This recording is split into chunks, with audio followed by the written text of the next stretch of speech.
Здравствуйте, уважаемые зрители канала! Сегодня мы предлагаем вашему вниманию новый выпуск на тему «За какие поступки на Руси кастрировали мужчин?». В Европе и в Азии случаев принудительного избавления людей от мужских достоинств было много. Большинство умирало в ходе самой процедуры от болевого шока или же потом от инфекций. Редких выживших определяли в евнухи или они становились монахами. А вот на Руси достоверных примеров кастрации встречается крайне мало, но они имели место быть. Самих же кастратов на Руси называли коженниками, и, как правило, их лишали этой важной части мужского тела за определенные преступления или же чтобы уберечь от греха.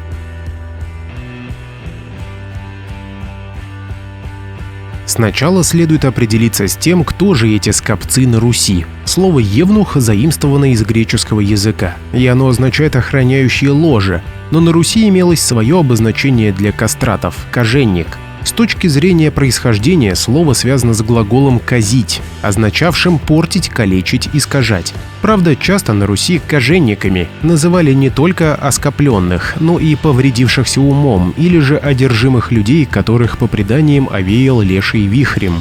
В летописях дохристианских времен говорится, что у князя Владимира, ненасытного в блуде, было огромное количество наложниц – 300 в Вышгороде, 300 в Белгороде и 200 на Берестове.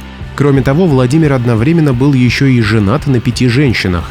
Арабский путешественник Ибн Фадлан писал, что правитель Руси держал на постели по 40 девушек разом. То есть, как и у турецких султанов, у русских князей-язычников были самые настоящие гаремы. Вот тут как раз и появляются евнухи – мужчины, которые не могли выполнять мужские обязанности за отсутствием достоинства. Князьям же нужны были надежные охранники для их женщин и хорошие прислужники. Сразу скажу, что нет никаких упоминаний о древнерусских евнухах, проживавших в теремах. Но все же это может объясняться тем, что до нас дошли весьма скудные сведения. Однако точно известно, что в 8-9 веках и позже из Восточной Европы привозили именно славян-евнухов, их называли сакалиба, в страны Магриба и в мусульманскую Испанию. Поэтому и мнение о том, что в языческой Руси процедура кастрации почти не проводилась, ошибочное. Просто нет точных данных, и, возможно, когда-либо их удастся найти. А пока мы будем считать, что подобные случаи все же были, но кастрировали исключительно молодых людей. И, возможно, только для службы в княжеских гаремах. К тому же коженники остались и после того, как Русь стала христианским государством. Да, церковь однозначно осуждала многоженство. Тем не менее, в православной Византийской империи евнухи точно существовали еще с времен поздней античности. Например, главного евнуха при дворе Василевса в Константинополе награждали титулом препозита священной опочивальни, и он заведовал, соответственно, личными покоями императора. В подчинении препозита были другие евнухи, которые звались постельничьими. Это подтверждается историческими документами, когда один из препозитов императора стал посредником в ходе беседы византийской императрицы с русской княгиней Ольгой. Доподлинно известно, что в XI веке в Киеве проживал коженник Ефрем. Он был человеком от княжа дома и любим князем Изяславом Ярославичем. Ефрем служил у князя в качестве управляющего делами. По словам исследователя Александра Назаренко, он по происхождению мог быть греком. В летописи есть описание Ефрема как скопца высокого телом. Когда он постарел, то принял постриг в монахи Киево-Печерского монастыря. Это случилось около 1054 года. Поступок вполне объяснимый, ведь евнух не мог вести половую жизнь, детей у него не было, потому он был меньше привержен мирским делам. А вот князю Изяславу, видимо, Ефрема очень не хватало, и он предпринимал попытки вернуть коженника в свой дворец. В итоге правитель вообще подверг монастырь гонениям, после чего игумен Никон сбежал в Тьму-Таракань. Сам же Ефрем примерно в 1055 году отправился в Константинополь, а через год вернулся на Русь и стал епископом в Переяславле-Южном. При епископе Ефреме Переяславль стал вести активное строительство. Скорее всего, именно этот коженник стал автором трудов о святом Николае Мирликийском, так как имел хорошее образование и жил именно тогда, когда написаны эти сочинения. В русских летописях есть упоминания о других церковных скопцах. К примеру, в 1089 году на Русь из Византии прибыл митрополит Иоанн, а спустя год он умер. В 1137 году Скопич Мануила стал епископом Смоленска, он тоже бывший грек-евнух на службе у князя. Однако в целом из-за малочисленности свидетельств о кастратах на Руси можно согласиться с мнением доктора исторических наук Александра Назаренко. Для Руси евнушество было столь же необычно, сколь ординарно для Византии. Василий Татищев – это историк, живший в XVIII веке. Именно он приводит весьма оригинальные данные о кастратах. В его книгах есть интересная интерпретация эпизода ослепления князя Теребовльского Василька Ростиславича в 1097 году.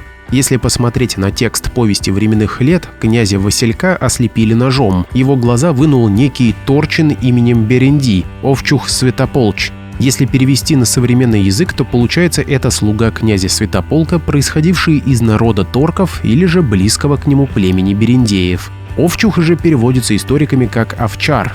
Однако Василий Татищев этот персонаж назвал евнухом Святополковым именем Бердий. Есть версии, что Татищев предположил, что текст содержит ошибку писца или же он сам неверно прочитал древнюю рукопись. Но не кажется ли вам, что княжеский евнух по своему статусу больше подходит для тайных расправ, чем какой-то овечий пастух? А еще у Татищева есть отдельное примечание, посвященное кастратам. Сие из скопления в древности употребляли для множества жен, и он их употребляли спальниками или ближними в комнате служителя для безопасности. Как-то ныне у многоженных народов употребляемо, что, может, и в христианстве у нас осталось, или токмо имя одно употребляли. В повествовании Татищева есть еще один персонаж – евнух князя Мстислава Великого, не названный по имени. Он как бы входит в повествование в качестве подтверждения предположений историка. Этот слуга сообщает своему хозяину о неверности княгини.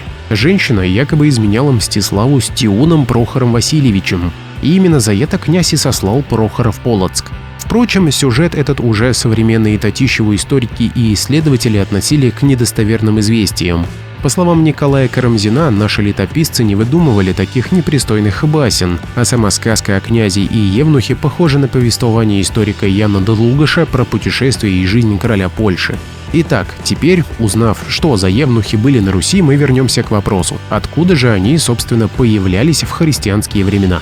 Дело в том, что с распространением христианства многие византийские обычаи также стали применять и на Руси, в том числе и телесные наказания с отрезанием какой-либо части тела. Правда, делали это в гораздо более скромных масштабах, чем в Константинополе. Тем не менее, практиковалось отсечение части тела, которое, как правило, имело непосредственное отношение к совершенному преступлению. Например, воры подвергались отрезанию руки, за кражу и разбой лишали ноги, фальшивомонетчикам обрубали палец, а тем, кто высказался против государства или изменял родине, отрезали язык или выкалывали глаза. За что отрезали причинное место, тоже, думаю, понятно.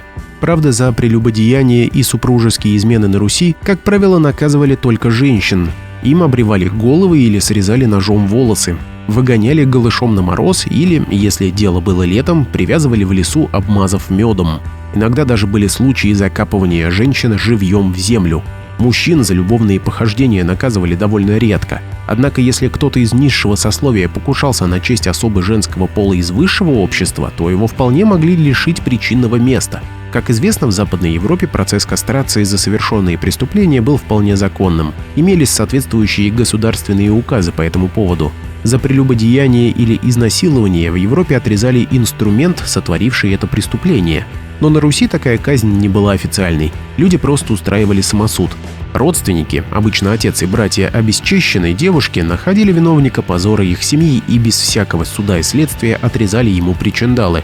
При этом никто не смотрел, что девушка и парень любили друг друга или же соитие произошло с согласия пострадавшей. Важен был факт позора для всех родственников девушки, потому провинившийся, даже если он был согласен жениться, подвергался достаточно строгому наказанию вплоть до лишения достоинства. Такое же ожидало и любовника, если муж узнавал об измене благоверной и, еще хуже того, ловил с поличным. При этом наказание ожидало обоих любовников, жену на Руси могли даже убить. Те люди, которые хотели добиться власти, иногда прибегали к кастрации соперников и других лишних претендентов на власть. То есть, чтобы сделать человека неполноценным как с гражданской, так и с физической точки зрения, ему отрезали причинные места. Как правило, подобным образом поступали также с холопами и пленниками, превращая их в евнухов-рабов. Также считалось, что у кастрированных мужчин, пометка «по котам», наверное, судили, исчезает агрессивность и стремление к отстаиванию своих прав. Потому так могли поступить даже с князьями, боярами, прочими чиновниками. Правда, подобные случаи на всем протяжении истории Руси были единичны. Иногда прибегали к процедуре кастрации в отношении психически неполноценных людей, то есть чтобы те не грешили и не размножали себе подобных. Процедуру в том числе применяли даже к детям, в частности к умственно отсталым подросткам мужского пола, так как они, как правило, не могли себя держать под контролем в половом плане. Обычно кастрация проводилась по желанию родственников и среди крепостных крестьян с позволения барина. В XVIII веке появилась религиозная секта скопцов. Хотя встречались подобные лица среди еретиков-сектантов и раньше, например, к ним относился Адриан Скопец, осужденный и казненный в Киеве в 1004 году. Скопцы-сектанты тоже считали, что нужно контролировать свое половое поведение именно таким путем, ведь именно так можно избежать грехопадения. В подобные общины вступали или очень убежденные в этом люди, или же скопцы сами выкупали крепостных, давая им относительную свободу взамен на согласие оскопиться.